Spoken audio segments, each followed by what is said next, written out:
It's the Metro on WDET. I'm Robyn Vincent. For nearly 20 years, this country has been closing its coal plants. Coal got too expensive. Gas was cheaper, then wind and solar. And the utilities did the math. The market walked away from coal. So it's worth asking why the Trump administration is now spending roughly $700 million to keep coal plants open and build new ones. And it's reaching back to a 1950 wartime law to do it. The people behind this are the same ones who will often tell you the market should decide, that government should stay out of the way. So what's behind this? Naomi Oreskes is a historian of science at Harvard. She's here to help us break down the intent and the history behind the messaging. Professor Oreskes, welcome back. Thanks. Always a pleasure to be with you, Robyn. Always a pleasure to have you. So last week, as I mentioned, the White House put up about $700 million to prop up coal, keeping old plants open, even building new ones. And it's using a 1950 wartime law to do it. I'm wondering, Professor Oreskes, when you saw that, what jumped out at you that some of us probably missed? Well, I think the important point to make here is that there is no rational economic, social, or environmental argument for sustaining coal as a primary fuel, and certainly not for reopening closed coal plants. So I think that it's important to recognize that the only way to understand this is part of Donald Trump's culture wars, his war on science, his war on the environment, and really his war on anyone he sees as opposed to his positions. This also seems to highlight a big contradiction, no? That, I mean, there is a single belief that the free market should decide what lives and dies, and government should keep its hands off. We know this is something that the Trump administration is often propagating. Most people take that for granted, like it's just how the world works. I realize your book, The Big Myth, says this kind of messaging isn't natural at all. Somebody built it and sold it to us. So I'm wondering who and why. Yeah, exactly. Well, the Trump administration, of course, has spoken out of both sides of its mouth on the issue of the role of markets. On the one hand, we still hear the rhetoric of markets, trusting markets, getting the government out of the way. We hear that rhetoric from a lot of people in the administration, yet at the same time, many of their actions go totally against that, including this latest action on coal, the protection of glyphosate, and most obviously, tariffs. So what's really going on here? Well, as you said, I just wrote a 500-page book that talks about how the idea of the marketplace, the idea of the free market as the best solution to our problems, didn't actually come out of research. It didn't come out of social science that proved that markets were efficient, that regulation stood in the way of innovation.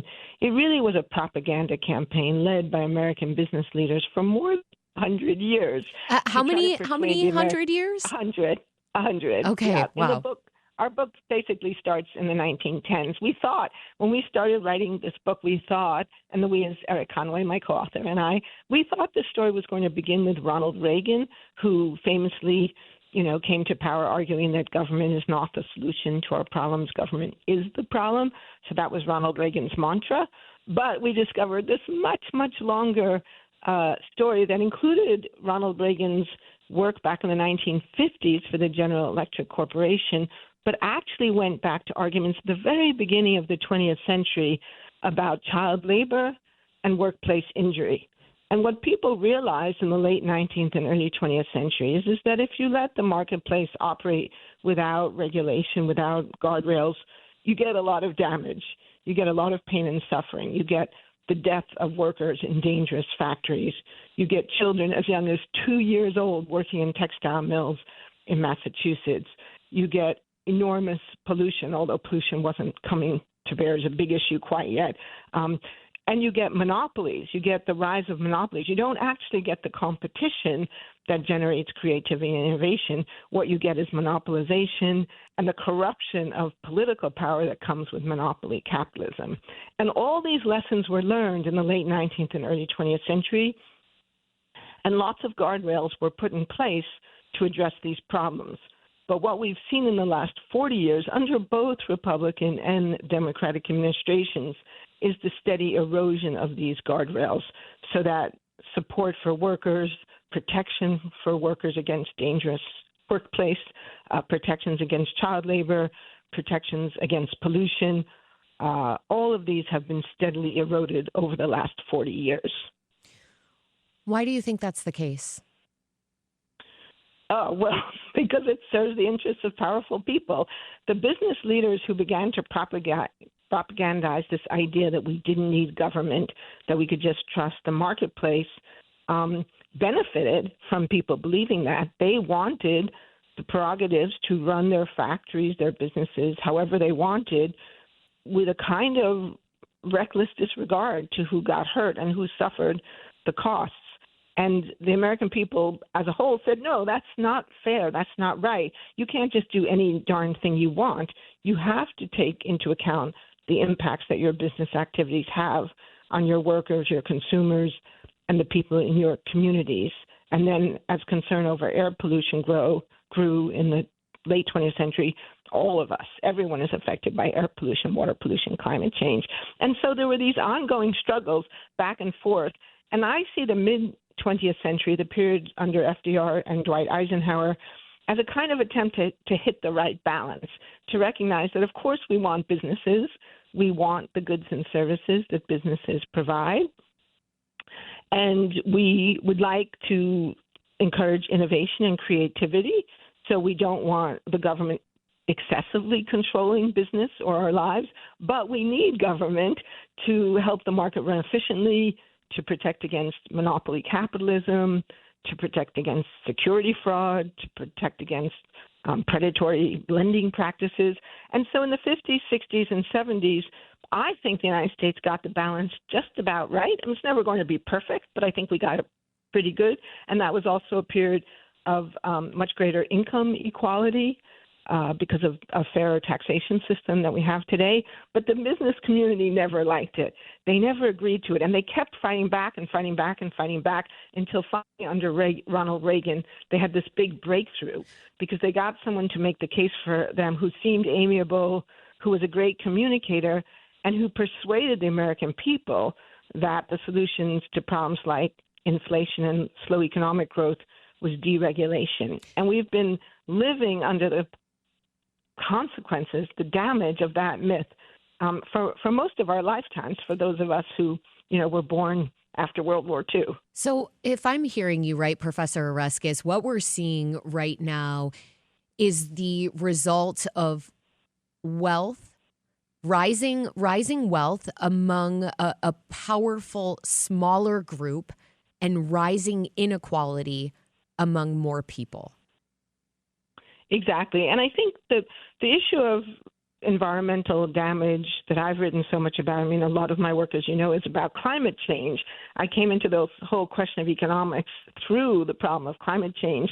But I think really what we've come to understand in recent years is that capitalism, as it's currently practiced in its sort of fairly deregulated form, or what I like to sometimes call unbridled capitalism, has two really major failures. The first is the one I've spent the last 20 years studying, which is what economists call the external costs. So these are all the costs that accrue because of economic activity that aren't reflected in the price we pay for goods and services. So those costs include things like pollution, climate change, air pollution, water pollution, but they also include things like plastics in the environment, the microplastics that are now in our bodies. They include the harms from dangerous chemicals like glyphosate and PFAS. They include harms to ecosystems from these chemicals, and they include harms to workers. So workplace injury would be another example of an external cost. And so the business community has never wanted to fully come to grips with all these big cost that they impose on all of us while they're making profits from their activities. And the other big failure of capitalism, and this is something that was emphasized by the French economist Thomas Piketty, is income inequality. That capitalism left to run on its own doesn't result in the rising tide raising all ships. It results in massive concentrations of income in a small number of hands. And we learned this in the 19th century, which is why in the first Gilded Age, because I think we're living in a second Gilded Age, in the first Gilded Age, laws were passed to prevent monopolization, the Sherman Antitrust Act and the Clayton Antitrust Act.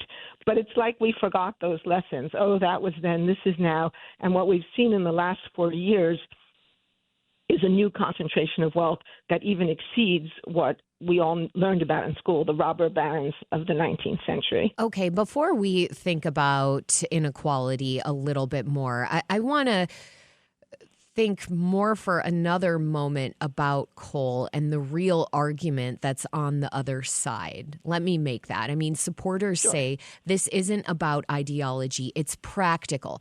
Power demand is climbing, a lot of it from AI data centers. And the grid needs reliable electricity, which the government calls a national security issue.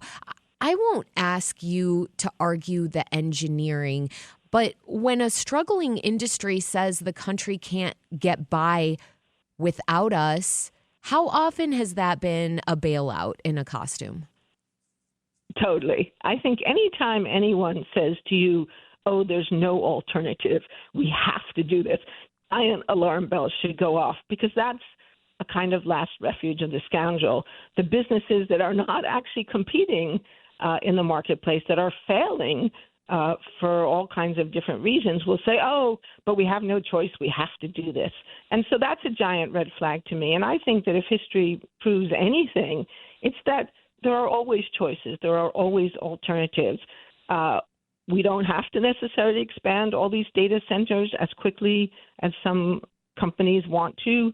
We can make choices about how that whole industry develops.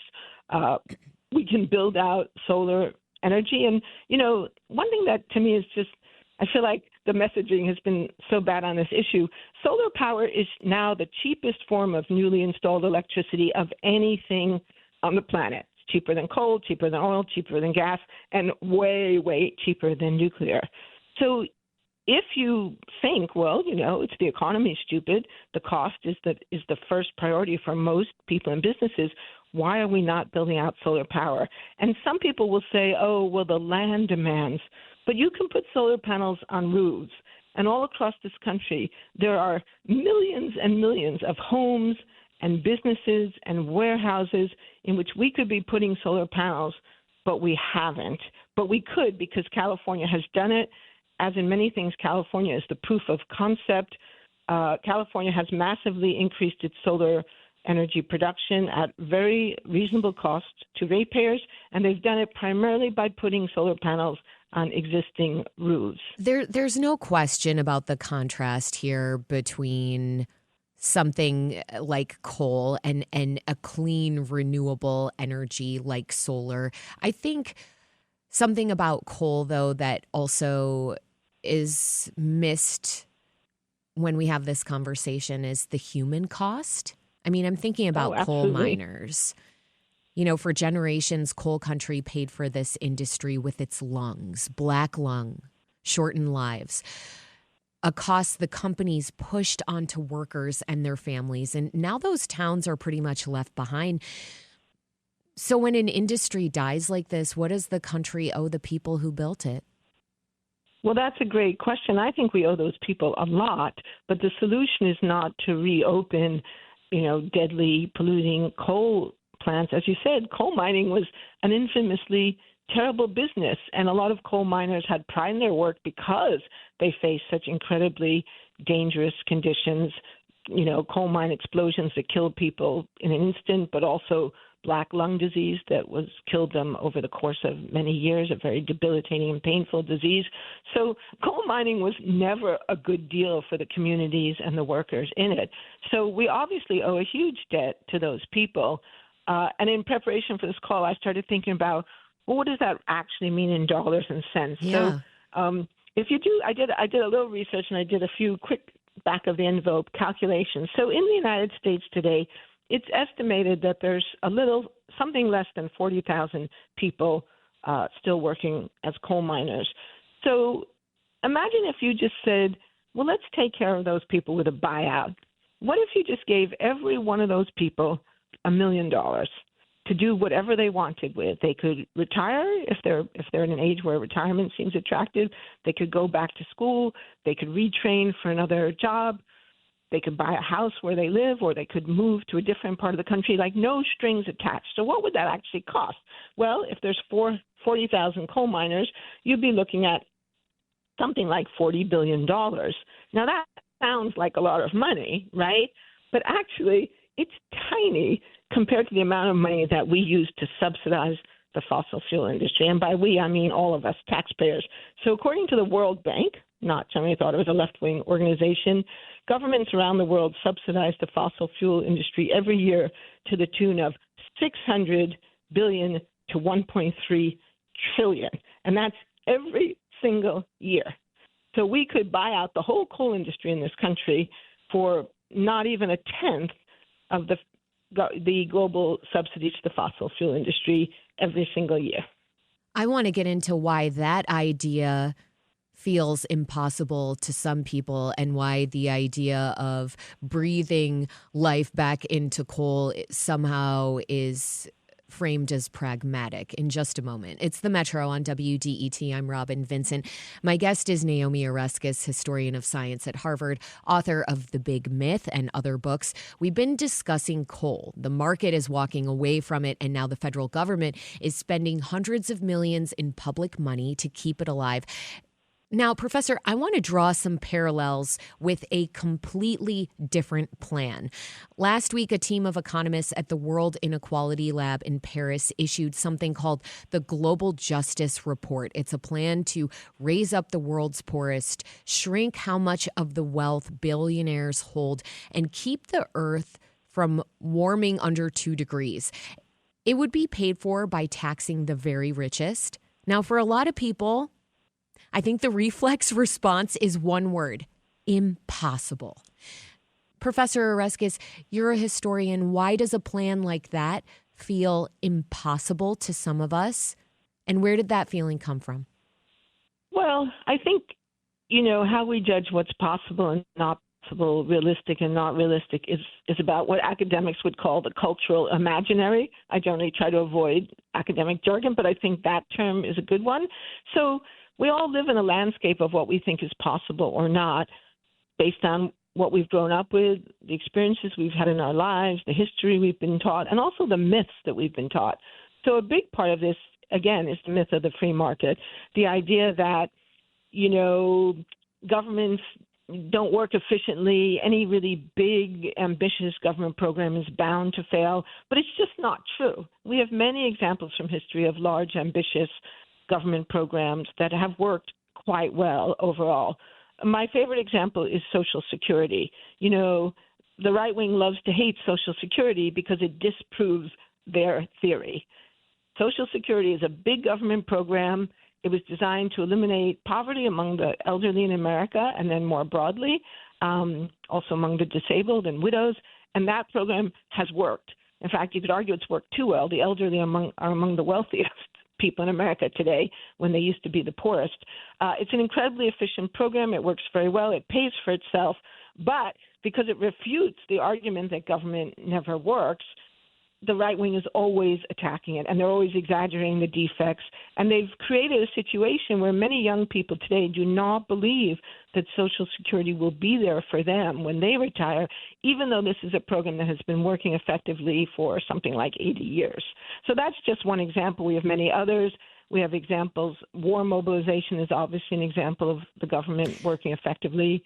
World War II.